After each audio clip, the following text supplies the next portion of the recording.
बिस्मिल्लाहिर्रहमानिर्रहीम। आज की वीडियो स्टूडेंट्स के नाम। और डियर स्टूडेंट्स, आज की वीडियोज़ में आपको वो चंद टिप्स दिए जा रहे हैं जिससे आपकी कन्फ्यूजन दूर हो जाएगी, आपके लिए रोड मैप क्लियर हो जाएगा।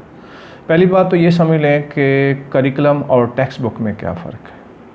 मौजूदा जो निज़ाम आया है और सिस्टम ऑफ एजुकेशन जो कि ख़ास तौर पर फेडरल बोर्ड ने इंट्रोड्यूस करवाया है, उसमें उसने बुक को फोकस नहीं किया, उसने करिकुलम को फोकस किया।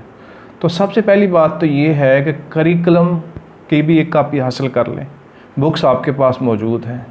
और स्टडी करने का तरीका ये है कि फोकस ऑन द बुक और फोकस ऑन द करिकुलम। उसके एक एक लफ्ज़ को कॉन्सेप्ट के लिहाज से बहुत अच्छे तरीके से, जिसे वो कहते हैं कि इंतहाई रिलैक्स मूड में बैठ के पढ़ें। ये अपनी ड्यूटी लगा लें कि हमने एक वर्ड भी स्किप नहीं करना। पहली बात हो गई। दूसरी बात यह है कि जो कुछ आप पढ़ रहे हैं, जब आप पढ़ रहे हैं तो आप ये मत सोचें कि इसमें से सवाल कौन सा आएगा, इसमें से MCQs कहाँ से आएंगे। अक्सर ये होता है कि बच्चा कंफ्यूज इस तरह हो जाता है कि वो कहता है ये एक बुक हो गई, अब इसकी की है जिसमें से शॉर्ट क्वेश्चन हमने करने हैं, वो दूसरी बुक हो गई। अब एक ऐसी की है जिसमें से हमने लॉन्ग क्वेश्चन करने हैं, वो तीसरी बुक हो गई। अब एक ऐसी की है जिसमें से MCQs आएंगे, जो चौथी बुक हो गई। अब हमने एकेडमी में जाके पढ़ना है तो लिहाजा उन्होंने अपनी बुक्स इंट्रोड्यूस करवाई होंगी। तो बच्चा जो है उसके लिए इतने रास्ते ओपन हो जाते हैं कि वो कंफ्यूज हो जाता है कि मैंने कौन से पाथ पे को फॉलो करना है, कौन से रास्ते पे जाऊंगा तो सक्सेस जो है मेरा वेट कर रही होगी। तो इस कन्फ्यूजन में जो उसकी परफॉर्मेंस है बहुत नीचे आ जाती है।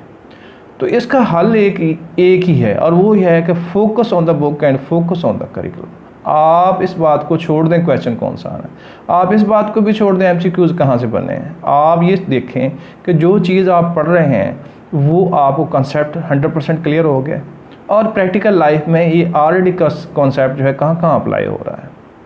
यानी कि अपने नॉलेज को बढ़ाइए, उसको एनहांस कीजिए, अपने कॉन्सेप्ट को क्लियर कीजिए।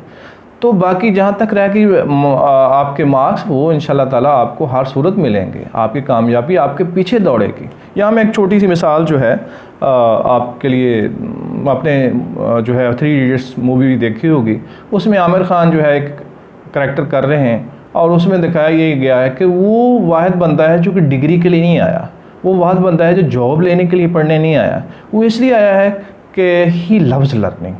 और बिलाखिर आपने मूवी में देखा होगा कि उसका क्या मुकाम होता है, और वो जो उसके साथी जो बहुत रटा लगा रहे होते हैं, हर चीज़ को याद किए जा रहे होते हैं, हर चीज़ में टॉप भी आ रहे होते हैं, और उनका क्या अंजाम होता है। तो लिहाजा develop your passion for learning. आप अपना लर्निंग के लिए अपना पैशन डेवलप कीजिए।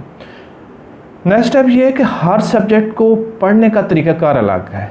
हर सब्जेक्ट की स्टडी जो है वो डिफरेंट चीज़ें आपसे डिमांड करती है। तो नेचर ऑफ सब्जेक्ट को भी समझिए, उसके तकाज़े समझते हुए उसको पढ़ें। लेकिन एक चीज़ सब में कॉमन है, और वो है कि फोकस करना है।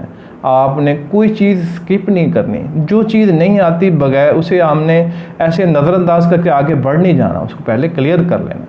जहाँ फ़र्ज़ करें आपको प्रॉब्लम्स आ रहे हैं और बार बार आ रहे हैं, वो एरियाज़ अपने नोट डाउन कर लें और उनको बार बार करें। तो जब हम एक दफ़ा बुक पढ़ेंगे तो हमें ये पता चलेगा कि डिफ़िकल्ट एरियाज़ कहाँ कहाँ हैं और आसानी वाले मामलात कहाँ कहाँ हैं। दूसरी दफ़ा पढ़ेंगे तो पता चलेगा कि डिफ़िकल्ट एरियाज़ की भी आगे कैटेगरीज हैं। तीसरी दफ़ा फिर उसको गौर व खोज के साथ स्टडी करेंगे तो पता चलेगा कि यार जो जिनको हम डिफ़िकल्ट समझ रहे थे वो इतने भी डिफ़िकल्ट नहीं है।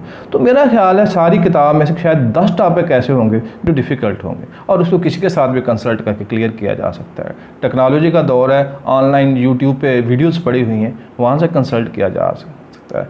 आजकल तो प्रैक्टिकल तक की वीडियो जो है नेट पे पड़ी हुई हैं उसको।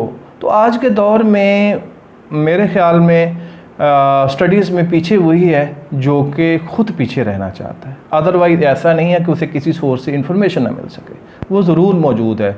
वो अपने टीचर को कंसल्ट कर सकता है, वो नेट को कंसल्ट कर सकता है, उसकी वीडियो देख सकता है, या किसी दोस्त को मैसेज कर सकता है कि यार इसके सिलसिले में आपके पास कोई जो है वो मटेरियल मौजूद हो तो मुझे ज़रा काइंडली व्हाट्सएप कर दें। तो लिहाजा 1001 तरीके हैं।